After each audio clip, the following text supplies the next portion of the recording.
Nongeye kuguha ikaze kuri Leo TV Entertainment, ni umuyoboro wa YouTube wabasobanutse kandi basobanukiwe. Murabizi ko kuri uyu muyoboro wa YouTube wacu wabasobanutse kandi basobanukiwe tugendera ku ihame rivuga riti burya ubwenge cyangwa ubumenyi ni ibiryo by'ubwonko. Burya uko igifu cyawe gikenera kurya buri munsi, ni nako burya ubwonko bwawe bukenera ibyabwubaka, niko ubwonko bwawe bukenera ubumenyi buri munsi. Nuko nyine abantu benshi usanga mutagenda mubimenya. Uyu munsi rero nk'uko mwabibonye tugiye kurebera hamwe ku bintu bigera kuri bitatu bizakwereka yuko umukobwa agukunda by'ukuri. Ni ibimenyetso rero bigera kuri bitatu bizakwereka ko uyu mukobwa yagusariye. Ibi ni ibimenyetso byagiye bishyirwa hanze n'abahanga bagiye batandukanye mu bigendanye n'urukundo ndetse n'imibanire. Nk'urugero harimo uwitwa Gary Chapman. Uyu nguyu murabizi ko ni umuhanga mu bigendanye n'urukundo. Yadushyiriye hanze rero igitabo cyitwa The 5 Love Languages. Ni igitabo twifashishije dutegura iki kiganiro kugira ngo musobanukirwe byinshi ku bigendanye n'urukundo. Ikindi kandi ndagushimira we tubana buri munsi, kuko hari abantu benshi mugenda munyereka ko mu nkunda. Urugero nka Celeste rwose mubwira ati komerezaho kabisa, mutera yambu nkubwira ko ngushimira kuba ukunda ibyo nkora. N'abandi kandi mukomerezeho, ujye unyandikira muri komenti umbwira uti ibyo ukora biratwubaka, ibyo ukora twifuza ko wakongeramo ibi ngibi. Ibyo byose nibyo tuba tugenda twifuza muri rusange. Hanyuma rero munyemerere turamburire hamwe igitabo kitwereka ibintu bigera kuri bitatu cyangwa ibimenyetso bigera kuri bitatu bizakwereka ko uyu mukobwa agukunda by'ukuri. Twihuse rero tugiye guhera ku kintu cya gatatu, tugiye guhera ku kintu kiri ku mwanya wa gatatu tujya ku kintu kiri ku mwanya wa mbere. Ikindi kandi nakubwira nuko usabwa kurangiza iki kiganiro cyose, kuko ushobora gusanga ikiri ku mwanya wa mbere aricyo gifite akamaro, aricyo gifite agaciro, aricyo gifite uburemere, aricyo gifite akamaro kurusha n'ibindi byose. Hanyuma rero munyemerere duhere ku cya gatatu. Ngiye tujya kubana muri iki kiganiro. Nitwa Leo Dukuze, nguhaye ikaze.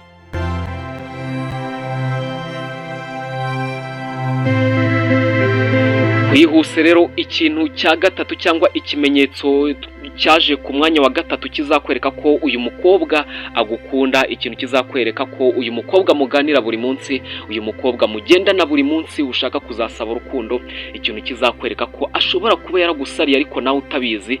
Burya ngo uyu mukobwa usanga agushyigikira mu nzozi zawe no mu bihe bikomeye. Iki kintu rero ushobora kwibaza ati gisobanuye iki? Uyu mukobwa uzakunda gusanga nyine akwifuriza ibyiza gusa. Uyu mukobwa akwifuriza gutsinda, nta guhunga cyangwa nta gutererana mu bihe bikomeye. Ikindi kandi aguha inama za kubaka uwo kugira ngo aguhe nyine za nama zigusenya. Uyu mukobwa nyine uzakunda gusanga agushyigikira mu byo ukora bya buri munsi. Hari igihe uba ufite umukobwa mukundana ariko ugasanga nyine uhora wibaza ute se ni igiki kizambwira ko uyu mukobwa ankunda by'ukuri? Ese ni igiki kizanyereka yuko uyu mukobwa atandyarya? Rero iki kintu kiri ku mwanya gatatu ni ikintu cya mbere kizagufasha, kizakwereka yuko uyu mukobwa akwitayeho kandi adashaka kugutakaza. Burya ngo uyu mukobwa aragushyigikira mu nzozi zawe ndetse no mu bihe bikomeye. Iki rero cyari ikintu kiri ku mwanya wa gatatu. Twagiye ku mwanya wa kabiri.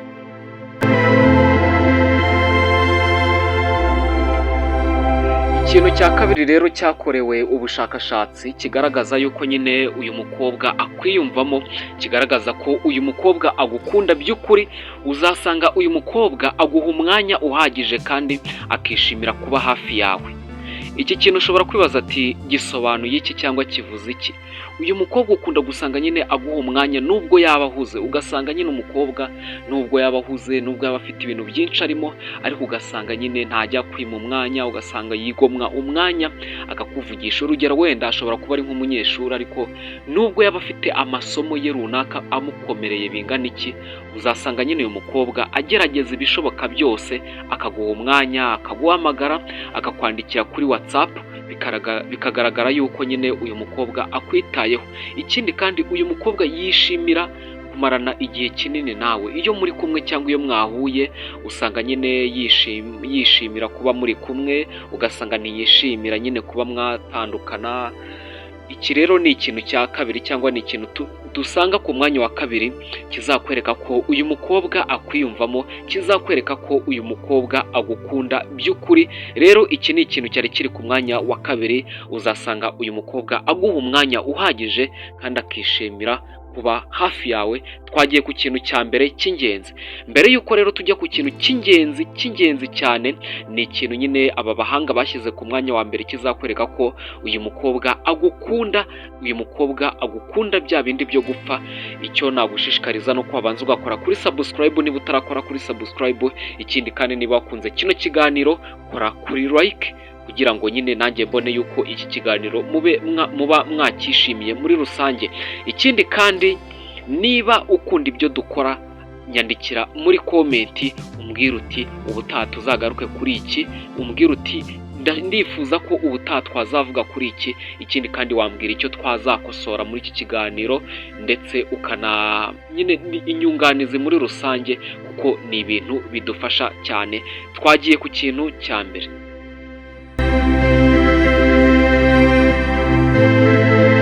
Twihuse rero, ikintu dusanga ku mwanya wa mbere cy'ingenzi cyane kizakwereka ko uyu mukobwa akwiyumvamo, kizakwereka yuko uyu mukobwa agukunda cyane.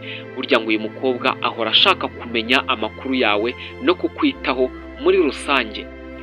Iki kintu rero kivuze iki? Uyu mukobwa akwitaho by'ukuri, ashaka kuba, usanga nyine ashaka kuba hafi yawe. Ikindi kandi aba yifuza ko nyine yakwitaho. Urugero, mu gihe wenda ufite nk'ibibazo runaka, uyu mukobwa uzakunda gusanga nyine akunda kugenda kubaza ibibazo byinshi bigiye bitandukanye, ubona ko nyine ashaka kuguhoza uyu mukobwa. Ikindi kandi uyu mukobwa azagenda akwereka ko afite amatsiko yo kumenya byinshi ku byerekeranye n'umuryango wawe muri rusange.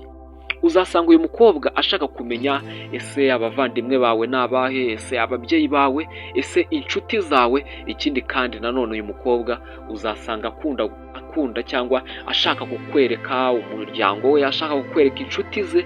Iki ni ikintu rero kiri ku mwanya wa mbere cy'ingenzi, kizakwereka ko uyu mukobwa agukunda by'ukuri, kizakwereka ko uyu mukobwa ashaka ko umubano wanyu wazagera kure. Rero niba umukobwa umubonaho bino bimenyetso bigera kuri bitatu, ni ibimenyetso byakorewe ubushakashatsi.